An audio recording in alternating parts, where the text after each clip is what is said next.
on va commencer par déterminer le polynôme caractéristique de A en essayant de le déterminer sans calcul de déterminant. Pour cela, on recherche des valeurs propres évidentes de A. On en voit tout de suite une qui est A plus B plus C. Pour en voir d'autres, on écrit la matrice A moins lambda I et je vais rechercher des lambdas pour lesquels cette matrice-là est clairement non inversible car ayant deux lignes ou deux colonnes égales, opposées ou proportionnelles. Dans cette quête, mes yeux sont attirés par ces deux colonnes-là ou par ces deux colonnes-là ou par ces deux colonnes-là.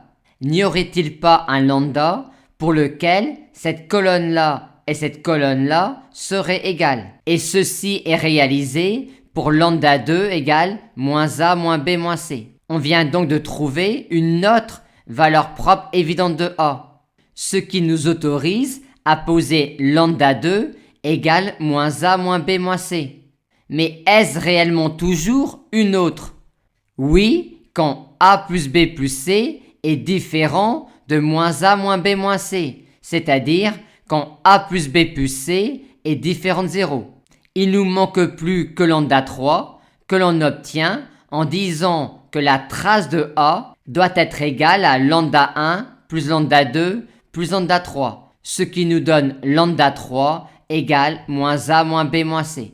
Et on a donc déterminé le polynôme caractéristique de A dans ce cas-là. Mais en fait, on l'a déterminé quelles que soient les valeurs de ABC. En effet, si on développait brutalement le polynôme caractéristique de A, on obtiendrait une expression polynomiale en ABC, ce qui nous assure que cette quantité-là est une expression continue en ABC. Aussi, par continuité du polynôme caractéristique en ABC, on peut généraliser cette formule-là du polynôme caractéristique à toute valeur de ABC.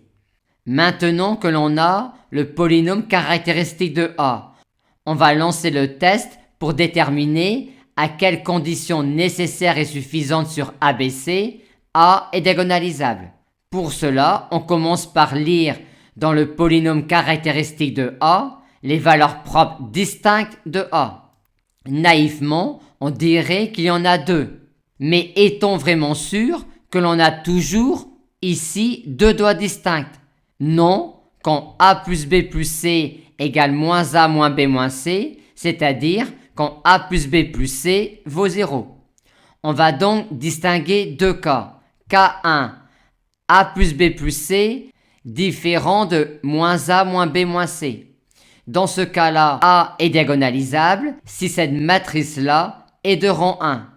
Et cette matrice-là est de rang 1, sauf si A égale B égale C égale 0. Mais c'est impossible dans le cas 1. Par conséquent, dans le cas 1, A est diagonalisable. Passons au cas 2, c'est-à-dire au cas où A plus B plus C est égal à 0. Dans le cas 2, le polynôme caractéristique de A est celui-là. Et on a donc alors A diagonalisable si et seulement si A est nul. Or, A est nul si et seulement si A égale B égale C égale 0. Bilan, quand A plus B plus C est différent de 0, A est diagonalisable. Et sinon, A est diagonalisable si et seulement si A égale B égale C égale 0.